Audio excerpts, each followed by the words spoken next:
to this highly anticipated Beyond Methane Richmond webinar.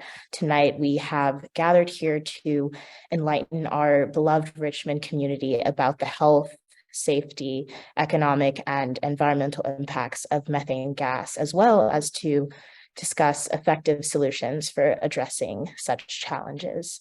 My name is McKenna Dunbar, and I am a resident of Jackson Ward, but I'm also a staff member at Sierra Club Virginia chapter, where I work on building electrification issues.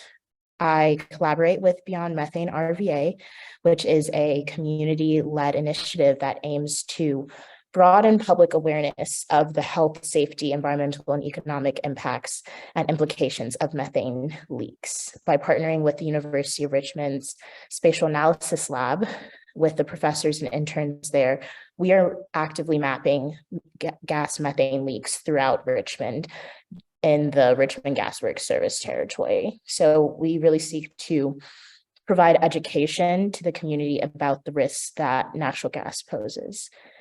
As many of us know, methane gas is more than just a potential source of explosions due to leaks. It also poses a significant threat to our health when used in gas appliances.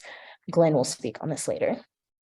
So this is why we believe it is crucial to note that methane, also known as natural gas, is not a clean energy source. Natural gas is comprised of 95% methane and 5% harmful chemicals. And this natural gas is supplied to our homes and businesses in Richmond by Richmond Gas Works. And although methane is both colorless and odorless, there is a distinctive rotten egg-like smell that is added to alert users when leaks are present. And the current fuel system in Richmond is antiquated and is not working effectively. And you'll hear more about this later. Richmond faces a pressing methane problem where we have a litany of leaks that takes a long time to address and a large amount of debt, and also a climate impact worse than coal. And it's about high time that we address this issue because it's not economically viable for our city. And we recognize that such conversations warrant extensive discussion, but we have made it a priority to condense the varied content for tonight's short webinar. And to access more in-depth information, we invite you to visit our website where you'll be able to find valuable resources and links. So without further ado, let us embark on a journey together as we explore the challenges posed by methane gas and ultimately work towards creating and fostering a healthier, safer, and more sustainable Richmond community for the future. I will now pass it on to Lee. Thanks, McKenna. Next slide, please, Tim. Hello, everyone. Thanks again for joining us this evening. My name is Lee Williams, and I live in the Maymont neighborhood, and I'm a volunteer with Electrify RVA and the Sierra Club Falls of the James group. And I've been part of a working group that formed after the passage of the Climate and Ecological Emergency Resolution in 2021. Using our noses, tips from community members, and data obtained from Richmond's Department of Public Utilities via Freedom of Information Act requests, we have determined that Richmond Gas Works has serious infrastructure problems, resulting in losses of methane gas that pose health, safety, and economic concerns for Richmond residents. At the end of February, our Beyond Methane Leak Detection Project members found a significant leak that measured 100% LEL on our Sunset Methane Gas Detection Monitor. LEL stands for Lower Explosive Limit, which is the lowest concentration of a gas that will ignite and burn in air. Next slide, please. In early March, our subsequent FOIA revealed Richmond Gas Works was aware of 910 leaks in its service area, which extends into Chesterfield, Hanover, and Henrico counties. Through our community outreach, we have identified dozens more that the city were not aware of. And we have taken steps to notify City Council, Richmond Gas Works, and when appropriate, the fire department when these leaks were identified. Next slide, please. In the few short weeks since we began our project, we have personally verified 60 leaks. Next slide. And found 16 100% LEL leaks, ranging in location from sidewalks to lampposts to the middle of busy streets. Again, let me repeat that LEL stands for the lower explosive limit. and means the gas concentration has reached a level that is flammable and explosive. Next slide, please. Due to the longer pipe lengths and the resulting distances between connections, 2/3 of known leaks are actually out in the counties, but the economic burden to repair them falls disproportionately on city ratepayers. It's important to point out that ratepayers are charged for the cost of all that lost gas. And since 2012, these leaks have cost ratepayers roughly $35 million. Next slide, please. From FOIAs, we have been able to determine that the Department of Public Utilities averages 245 days to repair these leaks after they've been identified. The first leak we found in February, it's not scheduled to be completely repaired until January of 2024. Richmond Gas Works must prioritize repair, not replacement of leaking gas infrastructure, and stop the expansion of these longer and more leak-prone gas pipelines. Not only are these leaks an immediate health and safety concern, the glaring financial liabilities associated with Richmond Gas Works operations demand the focused attention of this administration and City Council. Next slide, please. I want to pause here again just to restate that ratepayers are charged for the cost of all that lost gas, and that since 2012, these leaks have cost ratepayers roughly $35 million. Now Kevin will describe in more depth the economics and energy burden this places on city residents. Next slide, please. Hey, thanks, Lee. My name is Kevin Santorini. I live in Fulton Hill.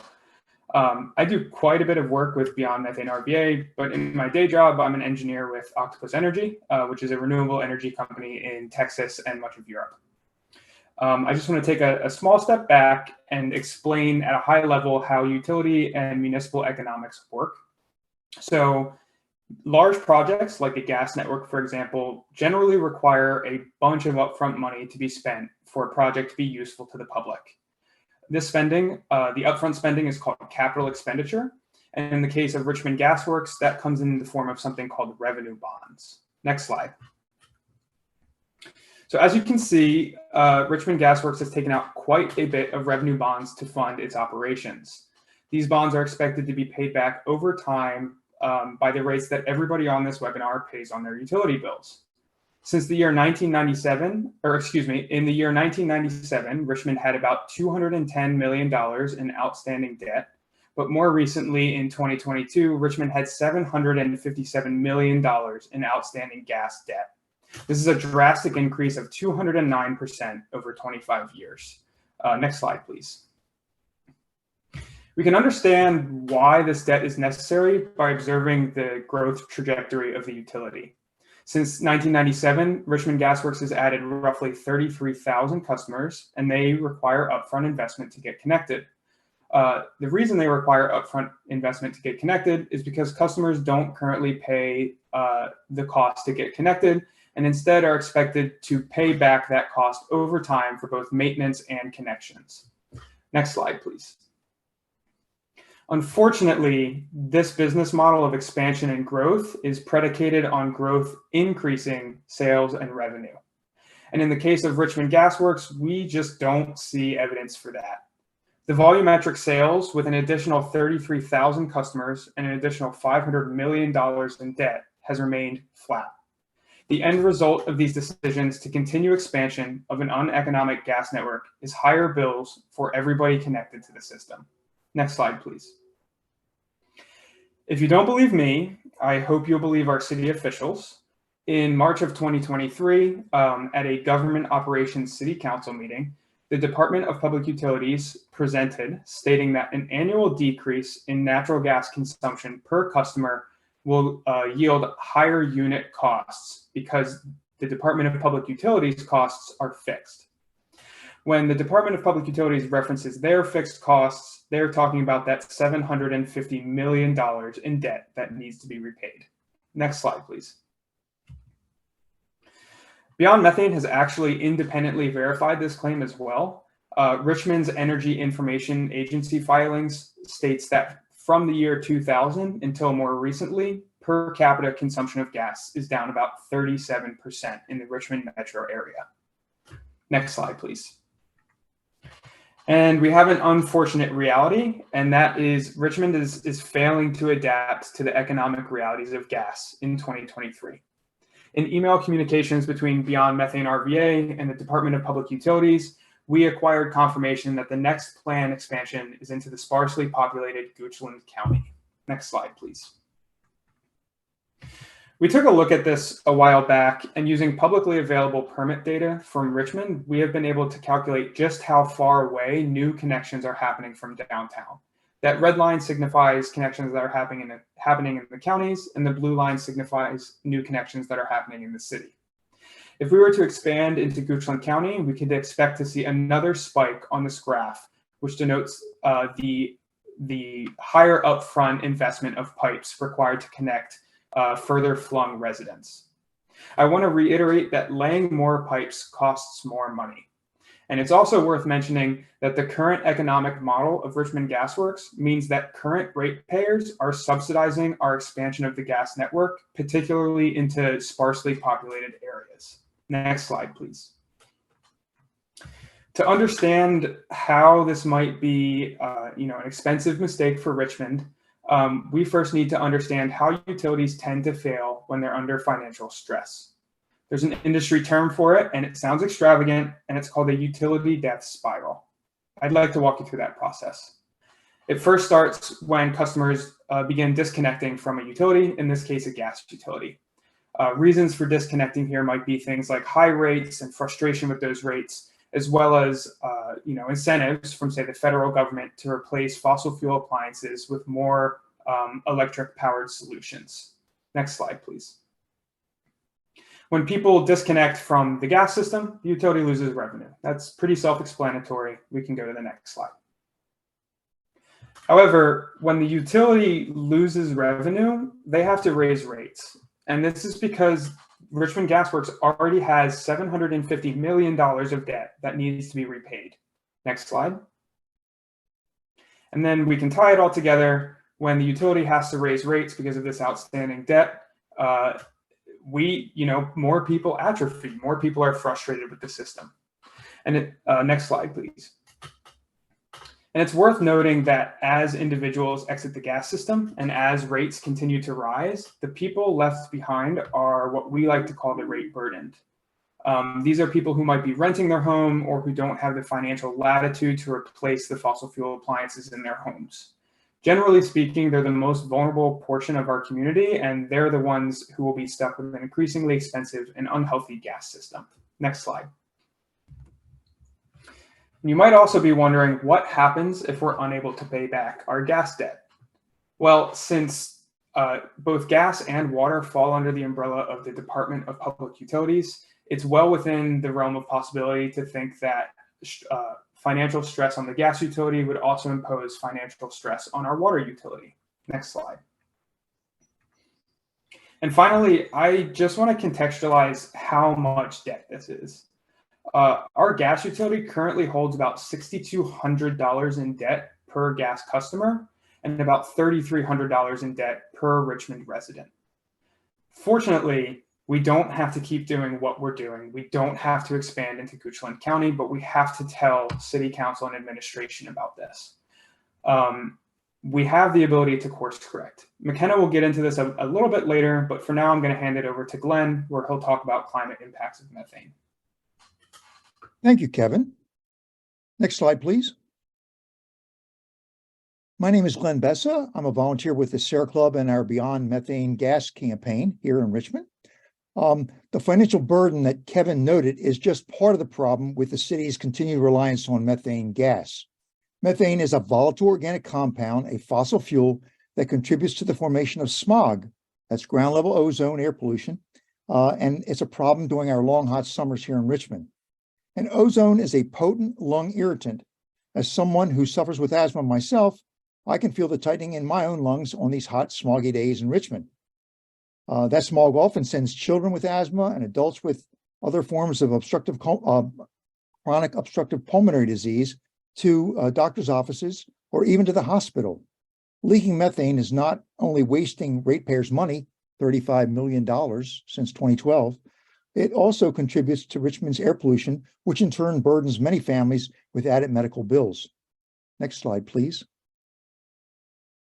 So if methane contributes to smog, imagine what burning it in your house does to your indoor air quality. Methane is a fossil fuel. As I said before, it's not clean energy, despite what the gas industry says. Burning methane, natural gas, to power your furnace or your stove or your hot water heater releases numerous pollutants, byproducts of combustion, into the air that you and your family breathe around your house. Among those pollutants are nitrogen dioxide and fine soot particles known as particulate matter, often called as PM 2.5, very small particles that enter the lungs. A recent study found that gas stoves can exacerbate childhood asthma, and that 13% of childhood asthma cases can be attributed to gas stoves. Okay, next slide, please. Natural gas is 95% methane and 5% other chemicals. Using gas in your home releases these chemicals and others, again, the byproducts of the combustion. Among those chemicals that can be measured in the home using methane are benzene and formaldehyde. Both these chemicals are known carcinogens, cancer-causing agents that we should avoid as much as possible, not be exposed on a daily basis in your home. It bears repeating, methane, like coal and gasoline, is a fossil fuel, and it is not clean energy. Next slide, please. Any discussion of methane or natural gas must include how it impacts the climate. In September of 2021, the Richmond City Council passed a resolution declaring a climate emergency and even acknowledging the Richmond Gas Works is an obstacle to meeting the city's clean energy and climate goals. Methane is a major driver of climate change. Methane has more than 80 times the warming power of carbon dioxide over the first 20 years it's in the atmosphere. Even though carbon dioxide has a longer lasting effect, methane sets the pace for warming in the near term. More than 25% of today's global warming that we are experiencing is driven by methane from human actions. Sadly, the leaks in Richmond Gas Works pipeline system are so extensive, 5%, that it makes using gas in Richmond worse than burning coal in terms of its climate impacts. Let me repeat that, worse than burning coal in terms of its climate impacts. If we are to get serious about addressing climate change for the sake of our children, then cutting methane emissions is the fastest and best opportunity we have to immediately slow the rate of global warming as we work to decarbonize our energy systems. As you've heard before, there are multiple benefits to fast action in reducing methane. Reduction in global warming, improved air quality, strengthening the food security, job creation, and many others. Cutting methane also improves public health. That's why Richmond Gas Works needs to get serious about stopping gas leaks, and the city needs to get serious about transitioning off of this fossil fuel. One way to start this is for Richmond Gas Works to end subsidies for new gas connections. Next slide, please. Let me turn it over to McKenna to wrap up our presentation tonight. Thank you, Glenn. As we approach the conclusion of our informative webinar tonight, we would like to extend our heartfelt gratitude to all of you who have taken time out of your evenings to attend this webinar, and just a big thank you to our speakers, Kevin, Lee, and Glenn. Their insightful contributions tonight have really helped shed light on the various challenges and disparities associated with phasing out gas in our Richmond community. Early action by the City of Richmond and Richmond Gas Works will reduce reliance, lower costs for ratepayers, improve indoor air quality, and enable new business models, which helps ensure an equitable clean energy transition that we all seem to be talking about right now. And to understand how we are seeking to do this in a responsible and equitable way, we encourage you to check out our wider set of recommendations directed at City Council that can be accessed at the tiny URL link shown on your screen right now. Next slide, please. By implementing these suggestions and working collaboratively, we can really help facilitate Richmond's transition to a clean energy future with those clean energy alternatives, which ultimately mitigates the negative health, economic, safety, and environmental impacts of methane gas. Our primary proposal, though, is to cease offering free connections, like Glenn alluded to earlier. The current direction of municipal utilities burdening Richmond residents with debt is not effective, and we must not to continue to subsidize infrastructures from Richmond Gas Works that is fraught with financial liabilities, as discussed earlier.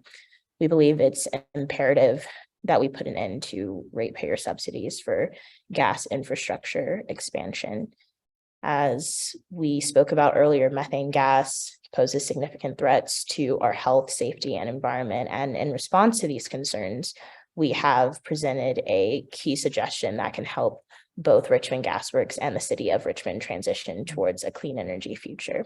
And if you agree with us, we highly encourage you to send an email to Richmond City Council, and you can use the QR code that's shown on your screen right now. And we hope that you put your name and email at the bottom of this email. It's a very simple submission. Once again, we thank you for joining us this evening for this critical discussion, and we also invite you to check out our website at the next slide, please. Check out our website and reach out to us at our email at info@beyondmethanerva.org to stay engaged and to contribute to our collective efforts in shaping a healthier, safer, and more sustainable Richmond community. Next slide, please. We would like to open the chat for questions for our speakers, and thank you again. Hey, McKenna, I think there was a question asking how we got to that $35 million total. I can answer that. So via a Freedom of Information Act request, we were able to figure out just how much gas Richmond Gas Works has leaked since, I believe, 2012.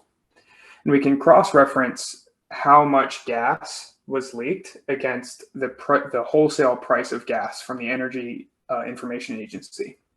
So we actually have more granular data than just that 35 million number. We have how much money we're losing each year to gas, and it's worth repeating that ratepayers are paying those costs. And generally, the trend line is we're leaking more gas and more money every year because these leaks are worsening over time.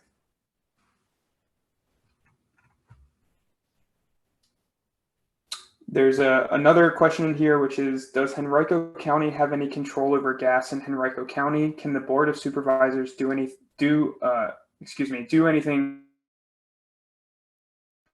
That's an interesting question. Glenn, Lee, do either of you have thoughts on that?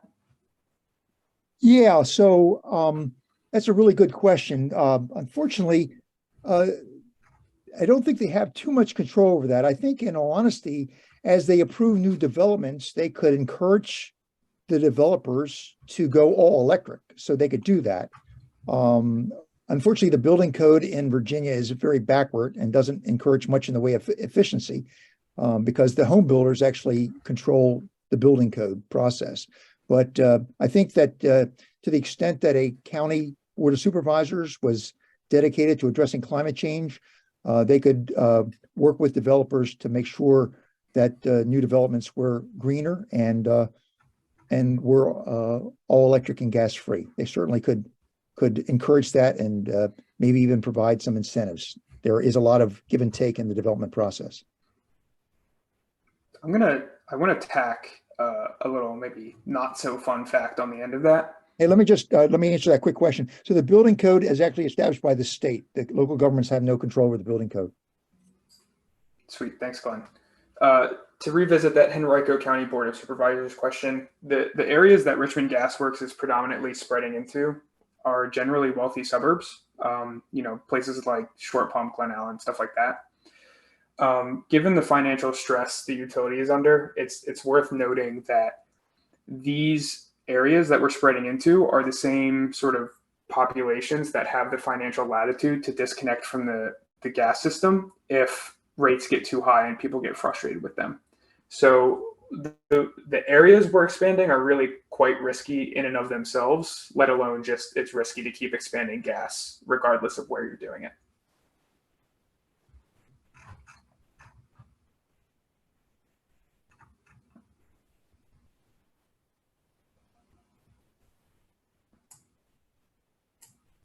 There's a question from Barb here, which is what has been the response of city officials and how do you see the way towards effective changes and solutions? Lee or McKenna, do either of you want to take that or should I take that? You can feel free to take that one. Awesome. You can also speak about the Reddit thread that you initiated that caused buzz and pointed us to a number of LELs. Sure. Yeah, so to answer Barb's question about city council, they have been difficult to move on this issue. There are generally, there's one city council member who's sort of willing to act on this, and the other ones are sort of lagging behind. Another city council member, Councilmember Addison, has demonstrated knowledge and awareness of this issue at the very least, and some appetite for change. There's definitely more education that's needed among the other city council members. We have presented a much more in-depth version of this presentation to them prior to the budgeting process. And I think it's just going to take continued elevation of this issue to them, which is where you all come in and the people power comes in to sort of be the squeaky wheel. We need lots of squeaky wheels on city council right now. Let me take a FOIA question if I could. So we filed a number of FOIAs with the jurisdiction, and I filed a FOIA a couple of years ago related to this when we were first getting started, and they sent me a $2,000 bill, which I didn't pay, and I didn't get the information. Since that time, we've had some success getting information at modest costs, although recently we did ask for some information that was particularly sensitive relative to how much money they were subsidizing developers with out in the counties. And again, they sent us a bill for about $3,000, almost $3,000. So we haven't paid that. We're working on other ways of getting that information. So I guess it depends on what you ask for. And we do think that sometimes these bills have been in excess. And but in those cases, we try to get some assistance from members of city council. It's not always easy. Yeah, and to tack on to the end of that, actually, we've submitted an audit request to the city auditor, who's going to be working with city council to audit the gas utility and their financial viability. The maintenance question that was just asked is an interesting one. Some of you may have seen in the paper that they're way, way, way behind in billing, and that people are getting lots of estimated bills. And there's a lot of reasons for that, but one of them, as expressed in the paper, is a real lack of staff. Similarly, I think with maintenance too, there's probably, because of the pandemic and a variety of other reasons, there just aren't enough staff to get this job done. And so the maintenance is pretty far behind. Anybody else have any other perspectives on that? We will say this, that if you have a significant gas leak in your house, they will be out there to fix it right away. It's our understanding, okay? A lot of the leaks that we've detected are actually in the open air, in a road or in a sidewalk, in a yard, where the threat may not be as immediate in terms of an explosion, although it's money going up in the atmosphere. But when there is a leak in your house, they seem to get out there and fix it because obviously you could have an explosion. Again, one thing we want to emphasize is if you detect a leak, don't call us. Call 911 or call the number for the Richmond Gas Works. We're happy to come out and check them too. But we are not responding to emergencies and don't want anyone to be misled that we can do anything more than what you can do by calling 911 or the gas utility. I'm going to tack on to the end of that, Glenn.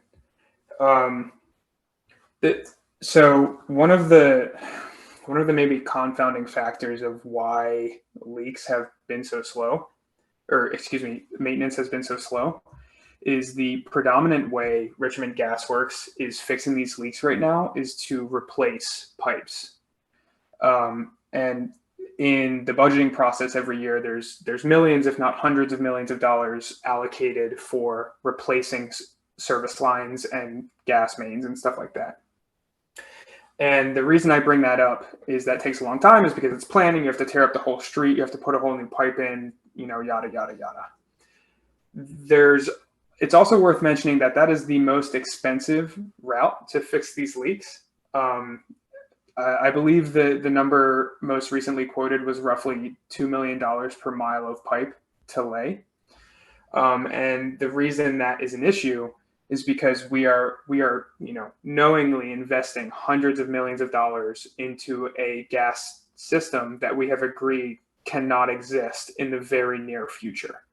So it gets us into territory of something called a stranded asset, where we're saddling our residents with debt. And that sort of plays back to the whole economics part, where we're getting to a point where we might start a vicious cycle that traps these rate burdened individuals. And for those of you paying attention to the chat, Tim, who is named support, mentioned the 3 R's.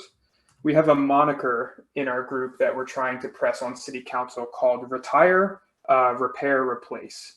And if you've ever heard of, I'm sure everybody in here has heard of reduce, reuse, recycle. It's similar to that, and it's ordered by effectiveness, where retiring is the most effective, most cost-effective option. If you don't have gas pipes in the ground, you can't leak. Repairing them will mitigate the leaks. It won't mitigate them, indefinitely. And it's certainly more cost-effective and more sane than replacing the pipes altogether.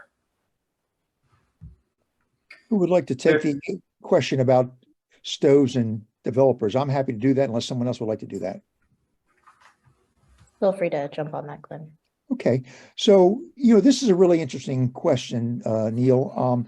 I suspect that a lot of developers see providing gas as a plus for people that want to use it, and particularly for commercial development and for restaurants.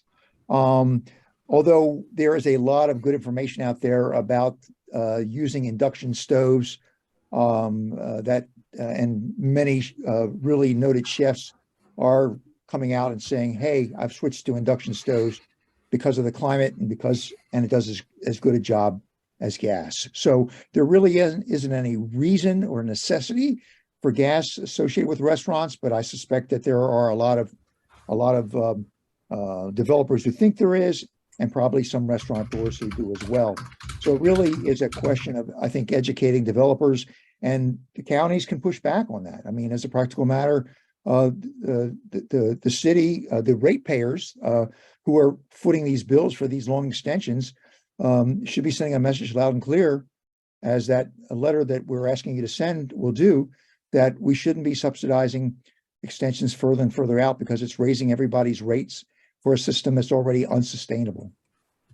And to tack on to the end of that, one of the primary motivators for expanding our gas infrastructure further and further into borderline rural counties is to actually replace the revenue that Richmond Gas Works is losing because per capita consumption is down. That was the rationale they posed at that government operations committee meeting that I attended. Unfortunately, we have the data that backs us up saying it's not working, and really we're just throwing hundreds of millions of dollars at something that it's a dying entity, and we need to adapt.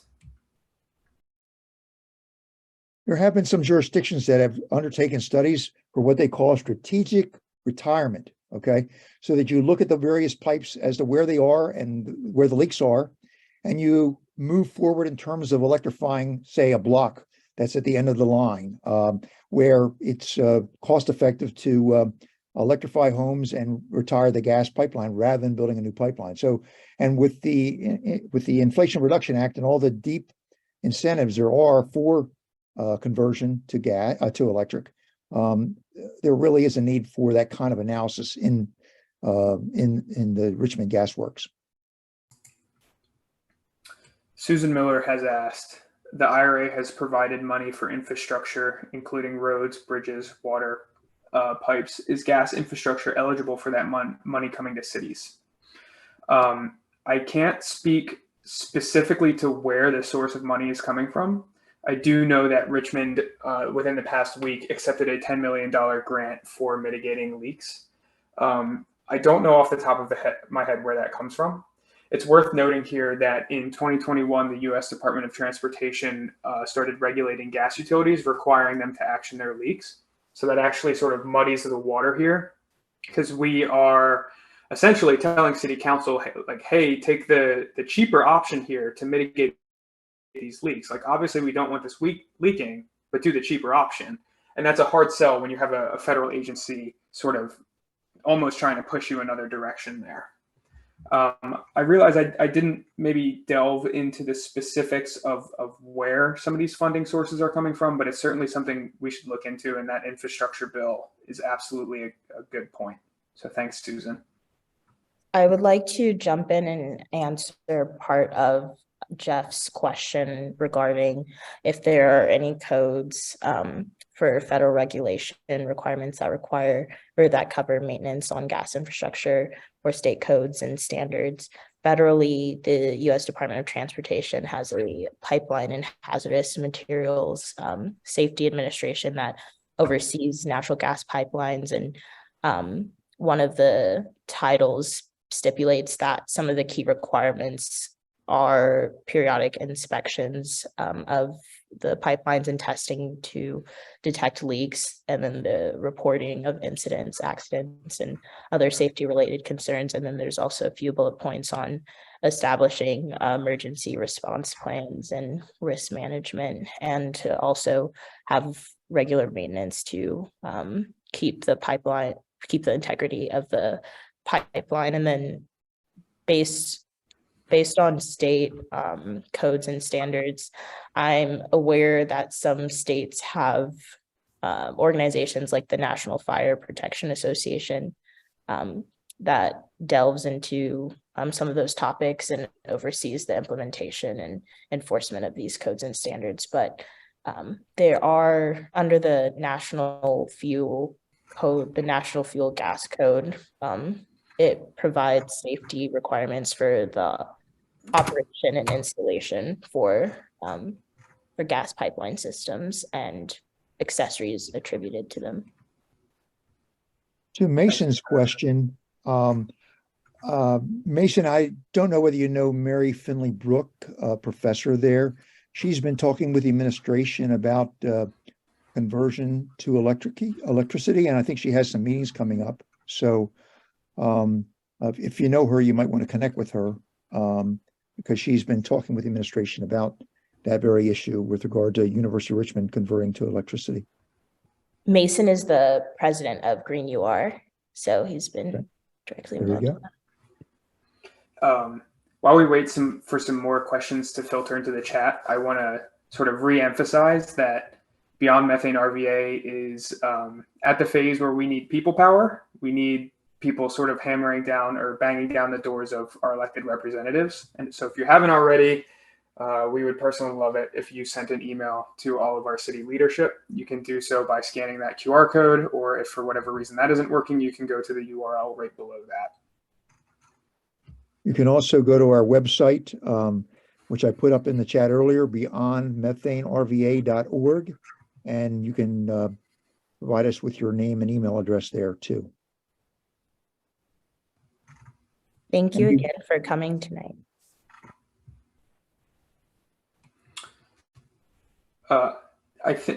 Glenn, I think that question from Michael is, you maybe have the best perspective on how to answer that. Right. So, I don't think this is a question of whether the city leaders care about people in Henrico or Chesterfield.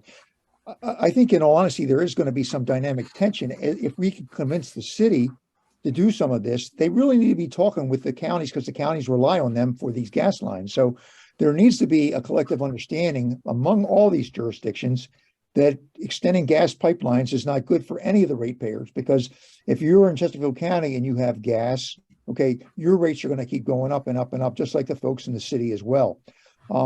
So we really need to change the mindset of people in the city leadership, as well as Henrico, Chesterfield, and Hanover, and Goochland. Why are we extending pipelines to Goochland, as Kevin said?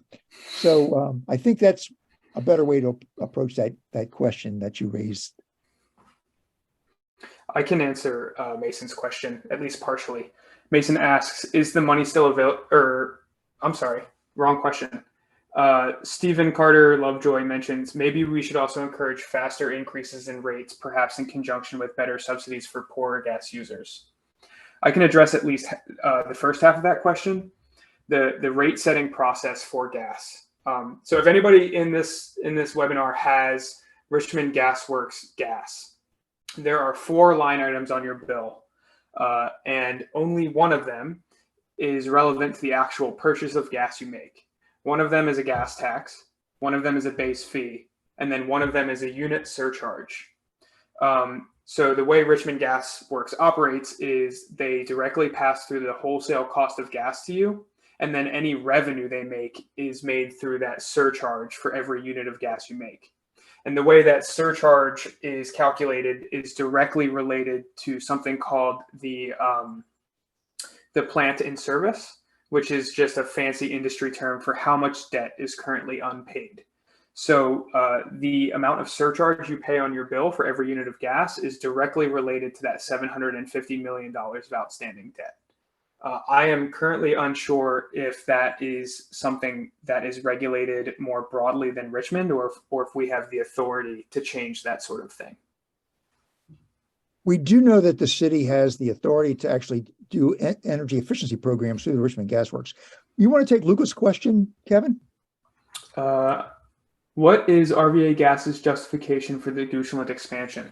Yeah, I mentioned this briefly before, but Richmond Gas Works' justification for any amount of expansion, particularly out further and further into the suburbs, is that they are losing revenue because on a per capita basis, people are using less gas. So rather than admitting to themselves or admitting to city leadership or whatever that, you know, gas is on its way out in our homes, their solution to lower per capita consumption of gas is to continue expansion. And the problem with that is that fails to recognize that the further we move away from downtown, the more sparsely populated these population centers become, and therefore the higher cost per person it is to connect them to the network. So it's really counterintuitive, but it's actually a negative feedback loop. The further you spread out to get more customers, the more you're spending per customer, and we're probably not making enough money per customer to ever pay that back. I hope that answers your question.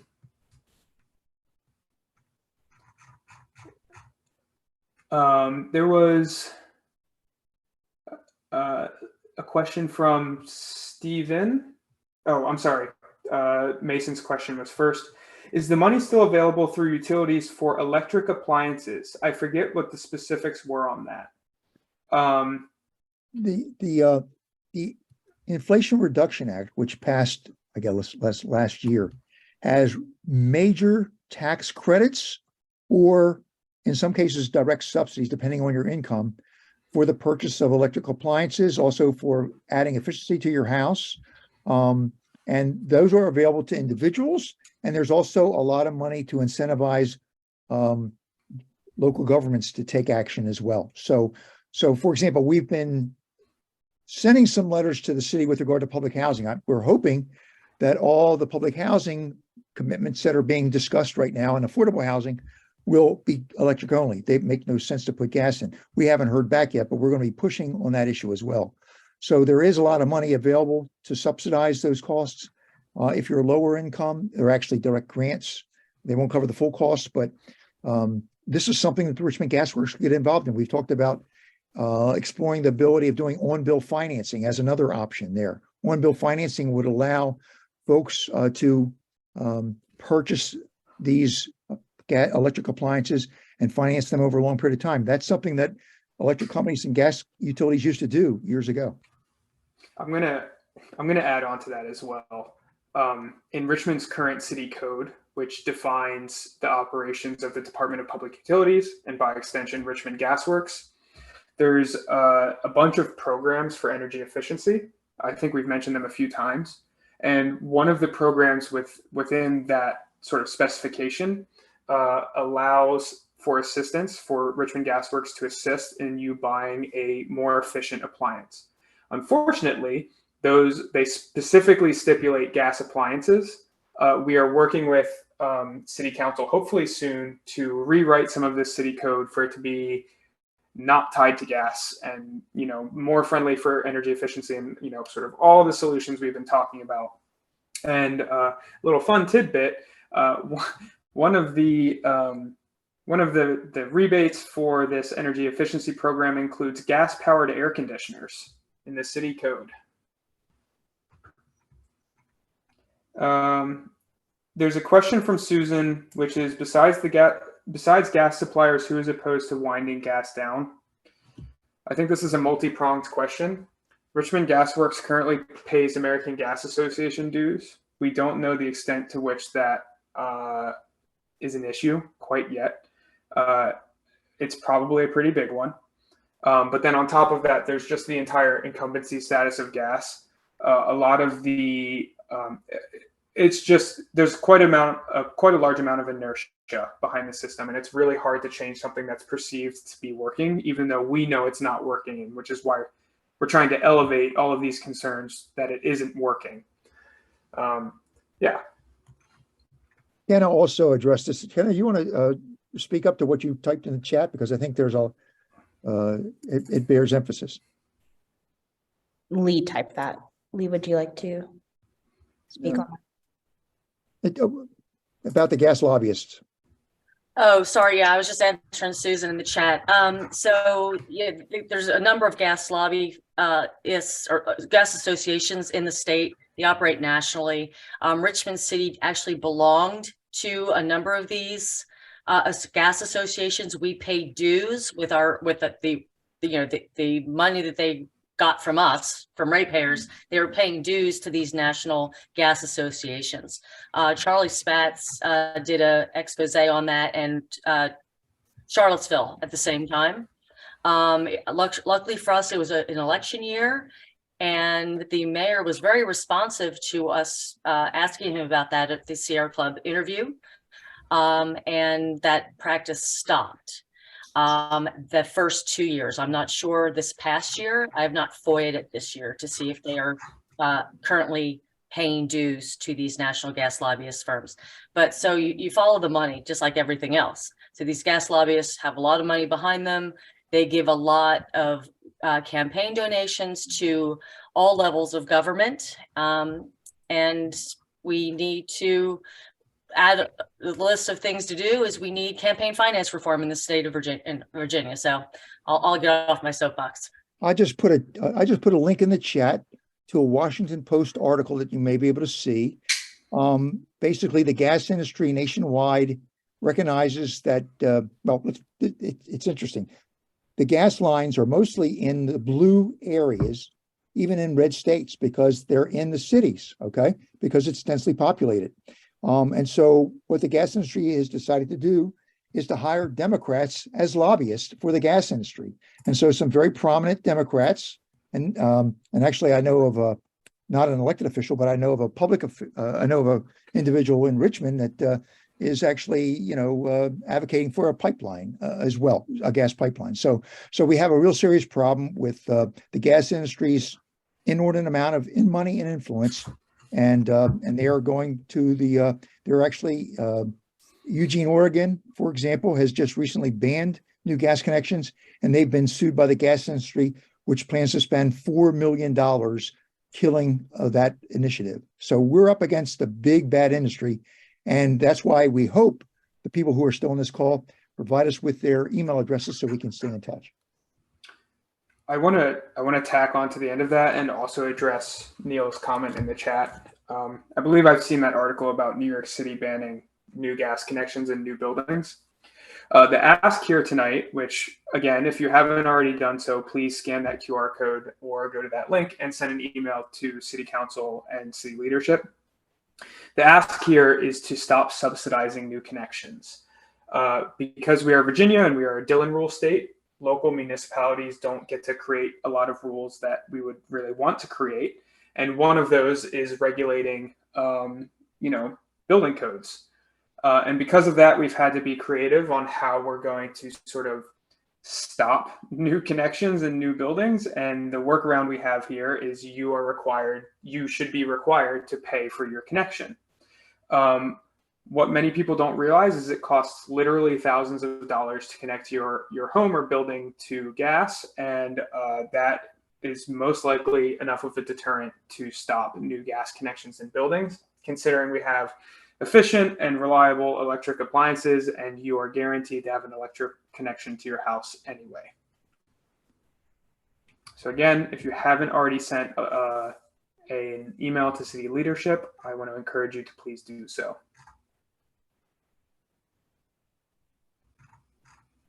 And if you want us to come speak to your civic association, we'd be more than happy to come and do our abbreviated PowerPoint presentation for them. Sure. Our email address is info@beyondmethanerva.org. info@beyondmethanerva.org. We'd be happy to take your inquiries about showing up at one of your community associations or organizations and talking about this problem. I want to reiterate a question from Michael. Somebody more familiar with the Board of Housing Development, I can't remember the acronym, might be able to chime in about this. But yeah, it would require state level action to change these building codes, and that's a whole nother issue. Again, I want to reiterate that stopping subsidies for new gas connections will hopefully effectively acquire the same end goal. We have some Sierra Club people who are working very diligently on the building code issue. And if you're interested in the building code issue, again, send it to info and I'll put you in touch with them. There's a hearing coming up very soon on the building code. Unfortunately, the home builders control the building code board right now, and they're actually talking about rolling back the standards for warehouses to 2006 levels, as I recall, so that the efficiency associated with them would be even less. And we're currently operating under a 2012 building code instead of the current 2023 building code because of the problem we've had in getting Virginia to adopt a more current code. It's a very serious problem. It's been a problem under Democrat and Republican administrations. Hey, Glenn, it's actually 2009. We're in 2009 levels and building codes for the vast majority. Okay. And we are actually sending out an action alert about this week. So if you aren't signed up to the Sierra Club email list, please do so.